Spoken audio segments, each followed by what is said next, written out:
But here's my example, and feel free to check out anytime you want to.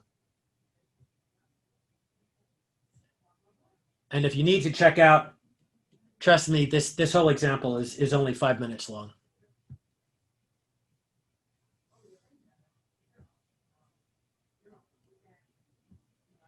So here's an example of a circuit. And the question is to find VC of t. And we've got this step function in here. So let's do this really fast. I know I told you using the multi-step process, the first step is to redraw it for time less than 0, but I'm just going to look at it. And I'm going to say for time less than 0, our source, this 2u of minus t, for time less than 0. I did that poorly. Let me try that again. Our first step is to ask ourselves, what is VC naught? And to do that, we redraw our circuit for time less than 0.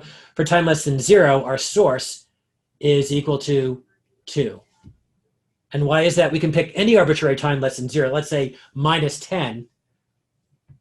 At t equals minus 10, we get 2u of minus a negative 10. Well, that's the same thing as u of 2 times u of positive 10.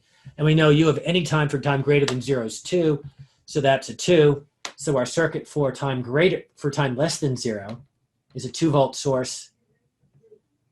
Our capacitor looks open, so by inspection, VC naught is equal to 2. And that's step 1. Step 2 is to find tau. We draw it for time greater than 0.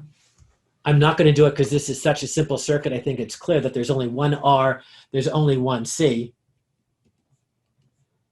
That's 5K times 200 micros. 5 times 200 is 1,000. K times a micro is a milli. 1,000 millis is just equal to 1 second. The next step is to find out what our VC of infinity is. So we draw that at time, we draw that at time equals infinity. I'm not going to do that because it's pretty clear. For time greater than infinity, our source is 0 volts. So it's just a short. I guess I am going to draw it after all. And so with nothing powering it, our VC of infinity is equal to 0. And then our fourth step is to plug that all in for our formula.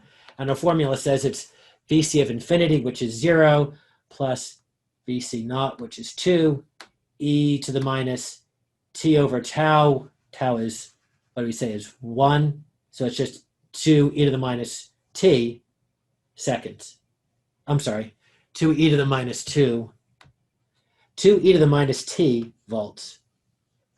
And that's the answer.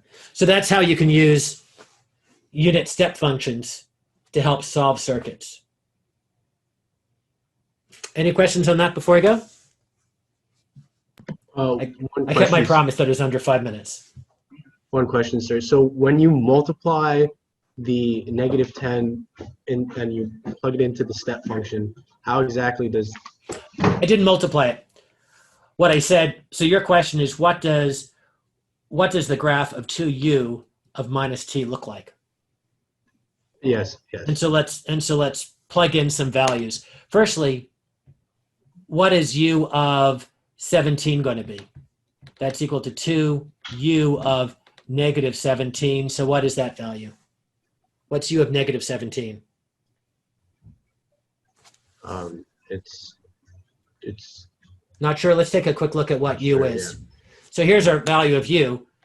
Your question is, what is this thing doing at negative 17? Okay. Got it. So it's, what is it? It's 2. In that case, it would be 2. Wait, so u of negative 17 equals what? Well, 0. 0. Okay. So now, moving over here, this would be equal to 2 of 0. So it's equal to? 0. 0. Definitely 0. What's u of 3? 2u of minus 3, which is?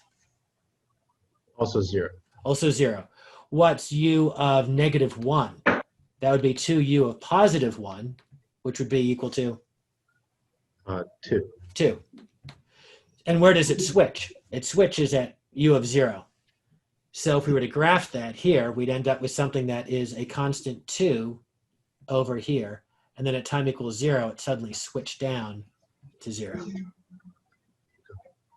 Does that make sense? Yes, sir. So does that explain now why this is true? Yes, sir. Perfect. So for time less than 0, this is just a plain old 2-volt source. So these U of -2s are great ideas to impose an initial condition on your source, on your circuit, that then just go away at t equals 0.